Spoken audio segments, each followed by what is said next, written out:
Ngiyanibingelela namhlanje endaweni zonke lapho enibukela nikhona. Ngithi njena ngiyanibingelela kakhulu, ngiyanithanda nangohlobo oluyisimanga nje, nibaluleke kakhulu empilweni yami.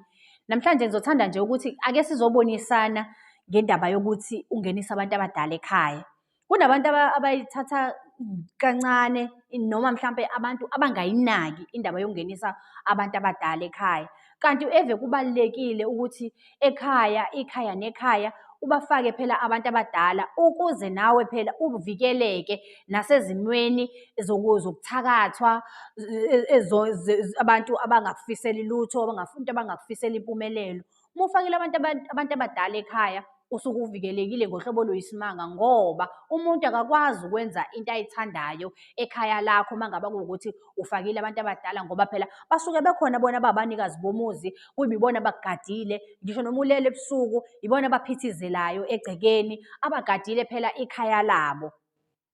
Kubalulekile kakhulu ukuthi noma thiwa usushadelwe uphume ekhaya elikhulu usuyokwakha umuzi wakho, kubalulekile ukuthi ubafake phela abantu abadala, ngoba ngalesi khathi wena usuphumile usulaphaya, bona bazosala bazihlalele la ekhaya elikhulu, ngoba phela wena awukwazi ukuze ubabikele wena ukuthi nali mina ikhaya lami la esengikhona, nali ikhaya lami la esengihlezi khona, esengicela ukuthi-ke nize-ke phela nizongigada la engihlezi khona. Kunabantu-ke abake bathathe izinto ngendlela engazi ngayichaza kanjani. Umuntu athi mengabe engenisa abantu abadala ebamuva ekhaya elikhulu ezobangenisa la ehlala khona, abese bethi mhlawumpe abanye bomndeni ubathatha bonke abantu abadala usuyobafaka kuyena, bona sebezosala benganalutho.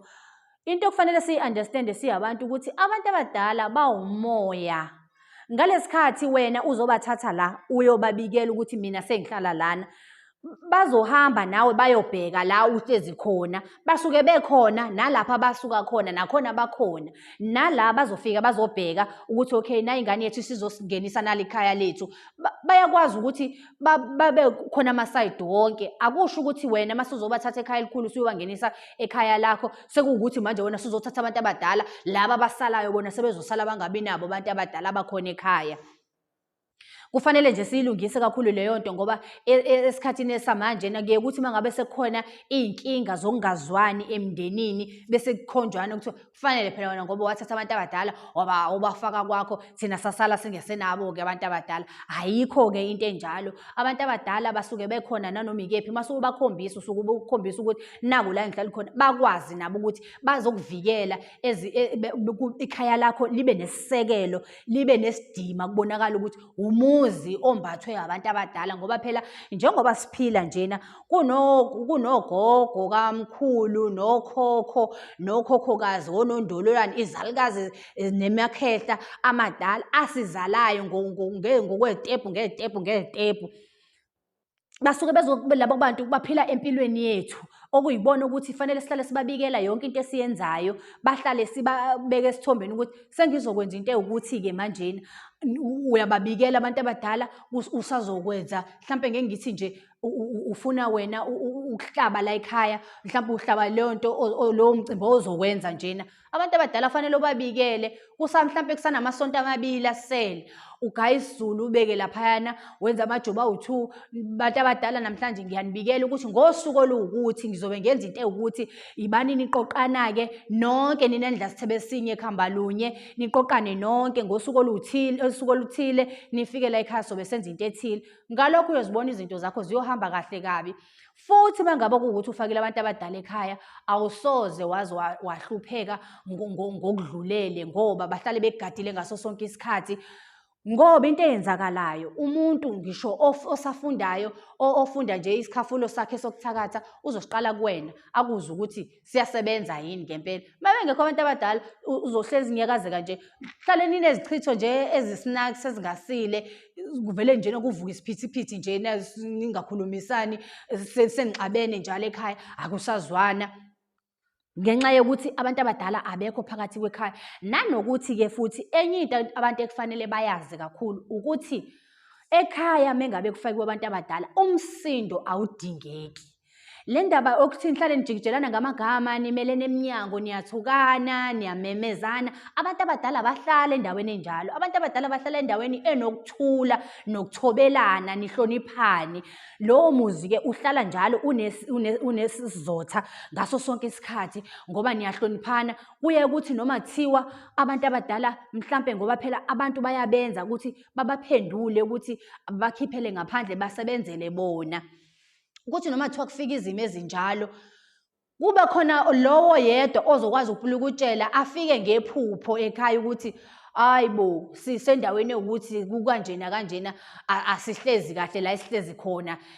Noma mhlawumbe uthi uyamphupha, umphuphe eflathele ebheke le, mhlawumbe ubaba wakho ongabe uma wakho mhlawumbe esashona, mhlawumbe ebheke le engafuni ukubheka ngakunini. Lapho-ke sekufanele nibone ukuthi baphendulwa-ke lapho-ke. Sekufanele ukuthi-ke manje nilungise phela, nibahlambulule ngaphandle, bese nibangenisa-ke ngokusemthethweni-ke. Lapho-ke kusuke sekukhona-ke lawo mahlahla-ke lawa asetshenziswayo phela okulanda abantu abangasekho. Ney'mbuzi ezoqala nibageze ngayo ngaphandle, bese nibangenise, nibanikeze isithebe sabo, bese niyabangenisa kahle, senibahlambululile, naphinde nababuyisela ekhaya. Akusho ukuthi uma ngabe kuwukuthi usubafakile abantu abadala, yewu makhosi, mase ukuthi ubafakile wena abantu abadala, angeke phela besaphuma la ekhaya ngenxa yezinto zokwenziwa lezi ezihlale zikhona, lezi okuyizona njalo ezihlale ziphithizelisa iy'mpilo zethu. Bathi noma bese bekhona baphume ngenxa yokuthi phela nabo angithi bayakhafulwa ngapha, bayabizwa phela bakhishelwa ngaphandle.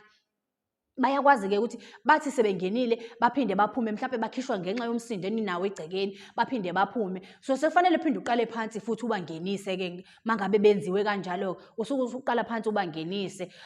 Kwesinye isikhathi umuntu uyafika athi, hhayi mina makhosi ngabangenisa abantu abadala. Yebo, wabangenisa, kodwa ngenxa yezinto zokwenziwa zenza ukuthi bagcine noma ubangenisile, mhlawumbe wena wabangenisa wababeka egeyithini. Umuntu owayengeniselwa wathi, hhayi asibabeke lana. Ngalesi sikhathi ubathatha ubabeke egeyithini, bazohlala lapho, bazophinde balinde wena futhi ukuthi ubathathe lapho ubabeke khona ubangenise ngaphakathi.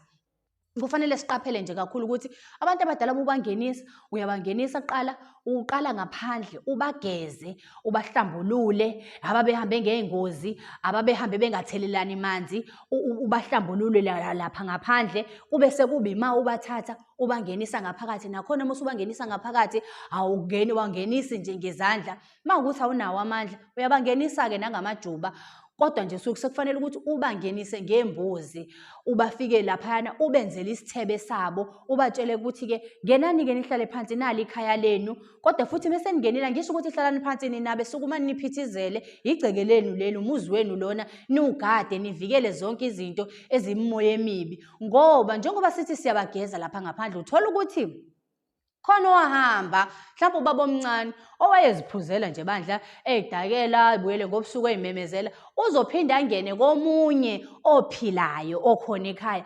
Nje sisuke sibageza, suke sibagezela zona izimo ezikanjalo ukuthi nathiwa wayehambe elidlozi elibi, akaphenduke phela manje ageze-ke, siyamhlambulula, ageze-ke kulolo tshwala, angangeni esayilelo dlozi, akangene manje segezekile, seyidlozi elihle elizongena phakathi kwekhaya, lilethe inhlanhla, lilethe izibusiso. Ngiyabonga kakhulu nisazobukela nje endaweni enihlala kuzo. Umakhosi ukhwashube Madlala lona, ngiyatholakala ku-TikTok, ngitholakale ku-WhatsApp naku-Facebook. Iyafoneleka futhi inamba yami. Makhosi.